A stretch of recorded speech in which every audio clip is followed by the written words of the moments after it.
Imagine a world where spies don't need gadgets or disguises, where the ultimate weapon is the human mind. Sounds like science fiction? Think again.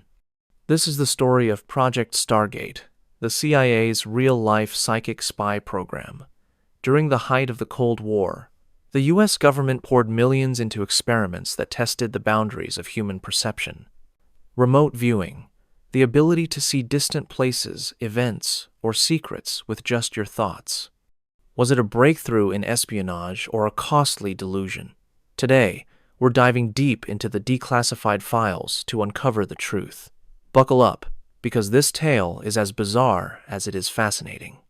If you're new here, hit that subscribe button and turn on notifications. You won't want to miss what's coming next. The Cold War wasn't just about nuclear arms and space races.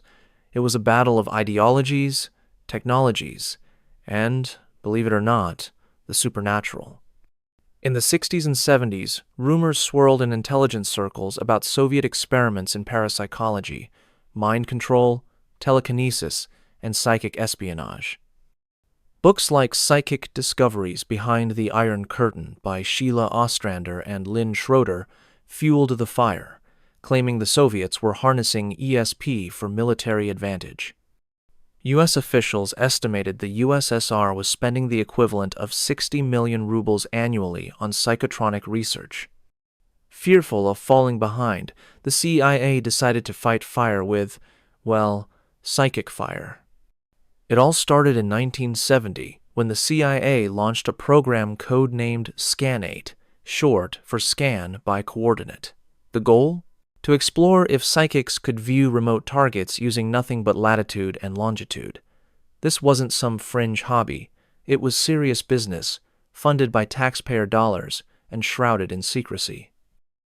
In 1972, physicists Harold Puthoff and Russell Targ began testing individuals with alleged psychic abilities. One of their first subjects was the infamous Uri Geller, who claimed he could bend spoons with his mind. But Geller's tests were controversial. Skeptic Ray Hyman later debunked many of his feats as tricks. Undeterred, Puthoff and Targ pressed on, recruiting others like Ingo Swann, an artist who coined the term remote viewing. Swann's experiments were groundbreaking. In one 1972 test, he reportedly altered the magnetic field inside a shielded vacuum container just by thinking about it. Puthoff's magnetometer recorded unexplained changes, spikes that defied physical explanation. Was this proof of mind over matter? The CIA thought it was worth investigating further. By 1977, the U.S. Army got involved, launching Gondola Wish under the Intelligence and Security Command. The program evolved rapidly, changing names like Grill Flame, Center Lane, and Sunstreak as it bounced between agencies, from the Army to the DIA, and eventually the CIA. In 1991, everything consolidated under Stargate Project, housed at Fort Meade, Maryland, in a nondescript building that belied the extraordinary work inside.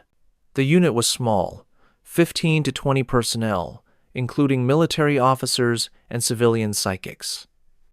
They operated on a shoestring budget compared to other intelligence programs, but over 2 decades, Stargate cost about $20 million. Why the investment? Because in the shadows of the Iron Curtain, no idea was too outlandish if it meant gaining an edge. So, what exactly is remote viewing? It's not like the movies where psychics have crystal-clear visions. Joseph McMonigle, known as Remote Viewer 001, described it as sensing unknown information through the mind, sometimes even precognitively, seeing future events. Viewers would enter a relaxed state, often in a dimly lit room, and describe impressions, shapes, colors, feelings, or words. The protocol was structured to make it scientific. Ingo Swann developed Coordinate Remote Viewing, CRV, a step-by-step method. Step 1. Ideation. Jot down initial flashes. Step 2. Sensory impressions. Step 3. Sketches and dimensions, and so on, up to analytical overlays where viewers interpret data. Targets were sealed in envelopes or given as coordinates to avoid queuing. Judges would then match descriptions to actual sites blindly. Early experiments used Zener cards for telepathy tests, but hit rates hovered just above chance, enough to intrigue but not convince. One classic setup: a beacon person would visit a random site, and the viewer back at base would describe it.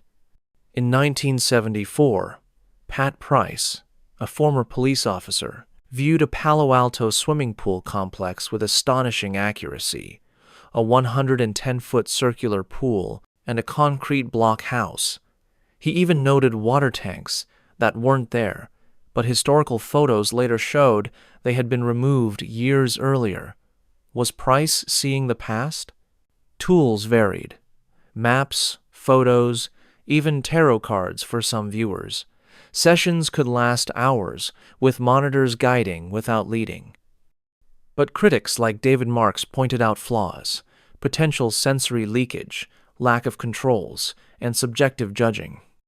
Despite skepticism, the method was refined. By the 80s, viewers were trained in CRV, and the program expanded to operational tasks. Let's meet the stars of Stargate.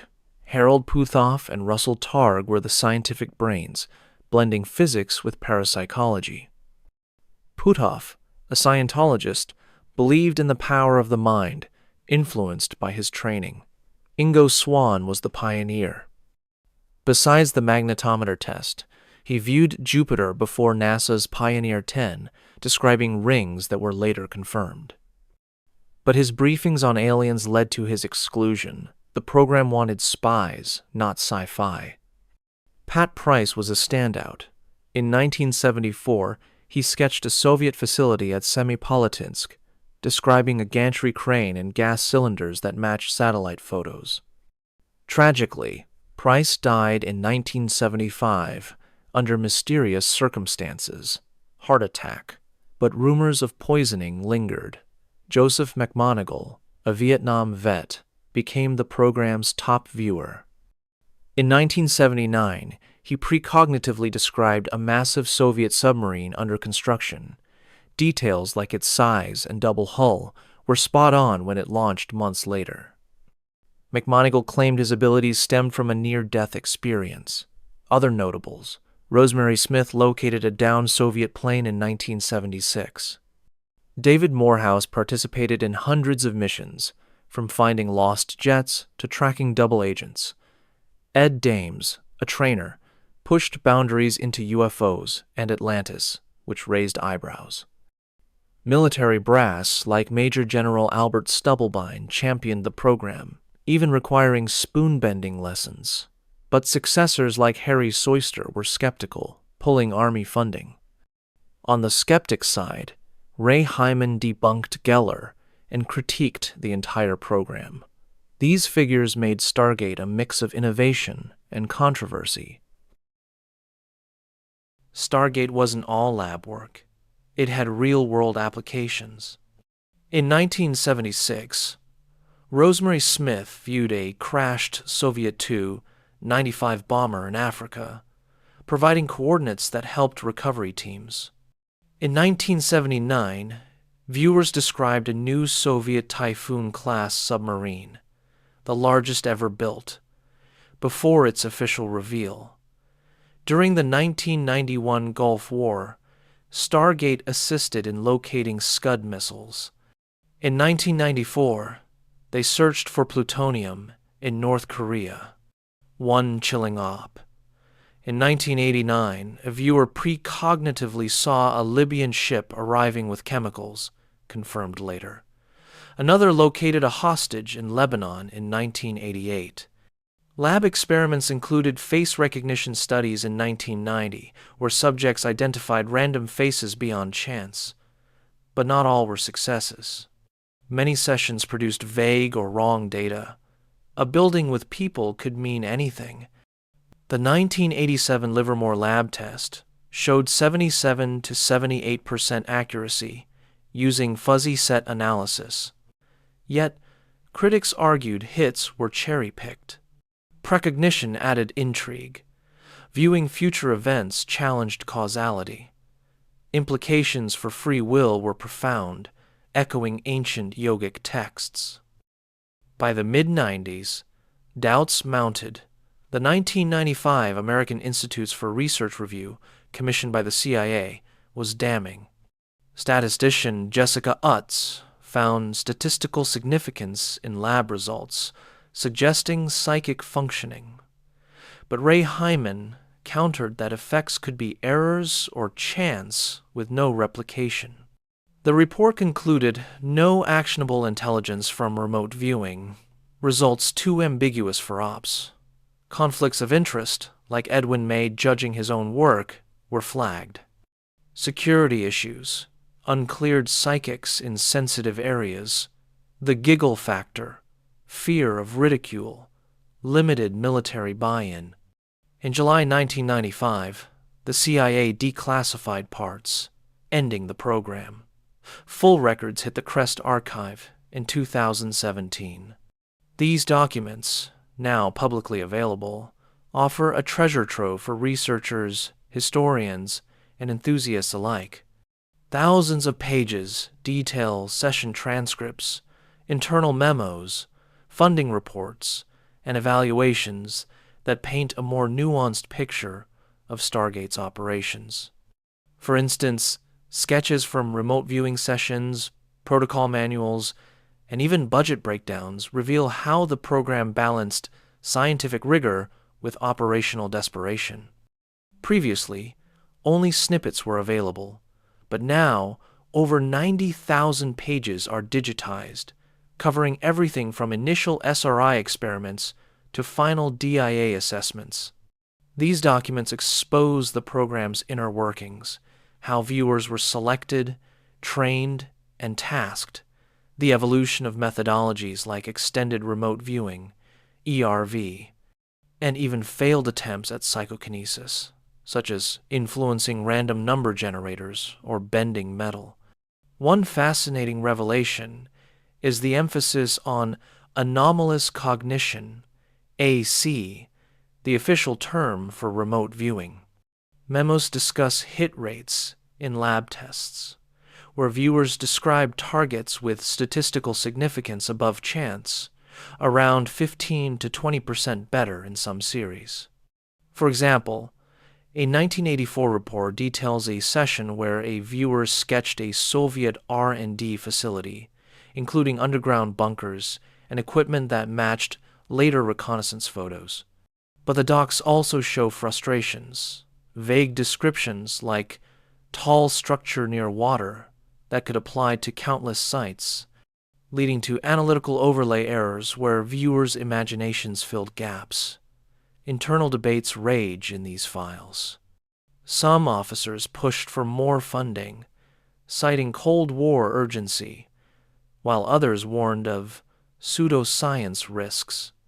A 1990 peer review plan aimed to validate results through blind judging and replication, but it acknowledged other variables, like viewer fatigue or subconscious cues that muddied data. Security concerns pop up: two uncleared civilians handling classified info, potential leaks to the Soviets. The documents humanize the program. Personal accounts from viewers describe trance-like states, headaches, post-session, and moments of eerie accuracy. One transcript from 1983 has a viewer seeing a hostage's location in vivid detail down to room furnishings, which aided a rescue op. Yet, ethical lapses appear. Experiments on unwitting subjects or pushing viewers beyond limits, leading to burnout. Post-2017, analysts have pored over these files. Books like Edwin May's compilations argue for subtle psi effects, while skeptics like James Randi point to confirmation bias. The archive includes bizarre tangents, like Mars exploration sessions, where viewers claim to see ancient civilizations, dismissed as fantasy but intriguing for consciousness studies. Overall, the declassified trove shows Stargate as a microcosm of government innovation, bold, flawed, and forever controversial. These revelations have fueled documentaries, podcasts, and even AI-assisted analyses of the datasets. Researchers use machine learning to scan transcripts for patterns, questioning if hits were luck or something more. The documents don't prove psi exists, but they document a sincere attempt to harness it amid geopolitical tension. While critics dominate the narrative, Stargate's successes, though sporadic, can't be ignored. Declassified ops reveal instances where remote viewing provided intel that conventional methods missed. Let's break them down. First, the 1979 Typhoon submarine case. Viewer McMonigal described a huge sub with double hulls and 20 missile tubes in a Leningrad shipyard, details confirmed when the Typhoon launched later that year. This wasn't guesswork. Sketches matched classified photos, giving the U.S. a heads-up on Soviet naval tech. In 1976, Rosemary Smith's viewing of a crashed Tu-95 in Zaire pinpointed coordinates within miles, aiding recovery before Soviets could. During the Gulf War, viewers located mobile Scud launchers in Iraq's deserts, contributing to coalition strikes. A 1994 session detected plutonium smuggling in North Korea, influencing diplomacy. Pat Price's Semipalatinsk viewing in 1974 is legendary. He drew a crane and spheres that satellite imagery verified as nuclear test components. Ingo Swan's Jupiter rings prediction in 1973 predated Voyager's confirmation by years. Statistical analysis in docs shows effect sizes. Jessica Utt's review found p-values under 0.0001 inches some trials, suggesting non-random results. Lab successes included 77% accuracy in fuzzy set evaluations at Livermore. What made these hits work? Proponents argue training, CRV stages built from impressions to analysis. Viewers like McMonigal, with NDEs, seemed more attuned. Operations integrated psi with signals intel, amplifying value. In 1980, a viewer identified a KGB agent in South Africa using a calculator for transmissions, leading to his exposure. During the 1989 Libyan chemical op, precog visions of a ship matched arrivals. These successes saved lives and resources, per internal reports. A DIA memo credits Stargate with unique contributions in 227 missions. Yet, they were inconsistent, hits amid misses, fueling debate on whether psi or clever guessing. Modern analysis uses quantum theories. Entanglement might explain non-local info. Successes hint at broader brain-EM interactions, beyond viewing. For every hit, there were duds. The 1995 AIR review slammed ambiguous results. No replication. Hyman's critique. Effects from errors, not psi. Iranian hostage crisis. Hundreds of sessions yielded wrong locations. Dozier kidnapping. Psychics sent teams to false sites. Higgins abduction. Predictions failed tragically. Lab failures. Zener cards barely above chance. Sensory leakage. Subjective judging plagued protocols. Fringe experiments like Mars visions or Reagan illness claims were embarrassing. Psychological toll. Viewers suffered stress, obsession with UFOs, conflicts, made judging own work. Narrow focus doomed it, ignored EM brain effects. Giggle factor hindered adoption. Post 9/11, psi failed bin Laden hunt. While the U.S. chased psychic spies with Project Stargate, the Soviets were already light years ahead, or so they claimed. Soviets invested heavily, $1 billion in psychotronics. Labs in Moscow, Leningrad explored telepathy, bioenergy. Nina Kulagina's psychokinesis demos sparked U.S. fears. Programs like Psychic Discovery's book influenced Stargate. Soviets aimed at mind control, energy weapons, telepathy over thousands of miles, mind control weapons, objects moving by thought alone. This wasn't fringe science. It was the KGB's secret weapon. Soviet interest in the paranormal predated the Cold War, rooted in revolutionary zeal for mastering the human mind. In the 1920s, Professor Leonid Vasilyev, a Leningrad physiologist, pioneered telepathy research under Lenin himself, who reportedly funded early tests.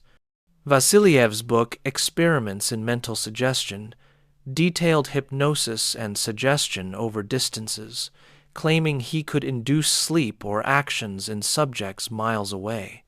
By the 1960s, Vasilyev pushed boundaries, telepathic transmissions from Leningrad to Sevastopol, over 600 miles, with subjects accurately describing images or performing tasks. One protocol: a sender in a Faraday cage visualized symbols. Receivers sketched them blindly. Vasilyev died in 1966, but his Leningrad lab shifted to Moscow under Ippolit Kogin. CIA docs note Soviet budgets hitting 13 million rubles annually by the late 1960s, equivalent to millions in Psi-R&D. Enter Nina Kulagina, the Soviet Uri Geller. A former tank driver turned psychic star, Kulagina allegedly moved objects, cigarette packs, compasses, even stopped a frog's heartbeat with her mind.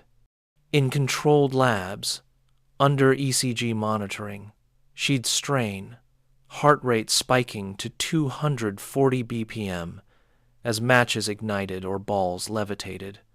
A 1970 clip shows her parting salt grains or rotating a compass needle. Doctors noted poltergeist-like effects. Cameras malfunctioning, fires starting. Skeptics cry fraud, toe-wiggling tricks, but Soviet scientists filmed her in shielded rooms, insisting bioenergy fields were at play. Kulagina's demos ignited U.S. panic, directly birthing Stargate. Unlike America's soft remote viewing, Soviets weaponized it. Psychotronics, devices amplifying bioenergy, dominated. KGB and Defense Ministry funded labs building torsion field generators, microwave mind control rays, and ELF wave emitters. Claims: induce paralysis, hallucinations, or death at range. A 1995 Moscow Times report revealed 1970s KGB psychotronic brainwashing. By 1989, TV broadcasts hyped it openly as glasnost hit. Centers in Moscow, Novosibirsk, and Crimea tested on animals, prisoners, even cosmonauts. 1970 bestseller by Sheila Ostrander and Lynn Schroeder smuggled Western eyes inside. Detailing Vasilyev, Kulagina, and bioenergy weapons, it warned Soviets lead 10 to 20 years. CIA memos cite it as Stargate's catalyst. U.S. couldn't risk a psychic gap. Project Stargate may have shuttered its doors in 1995, but the quest to unlock the mind's hidden powers never truly ended. Fast forward to 2025. On one front, the Institute of Noetic Sciences carries the torch for psi research with cutting-edge experiments that blend ancient intuition with modern data science. On another, a colossal new Stargate emerges, not from the CIA, but from the AI frontier.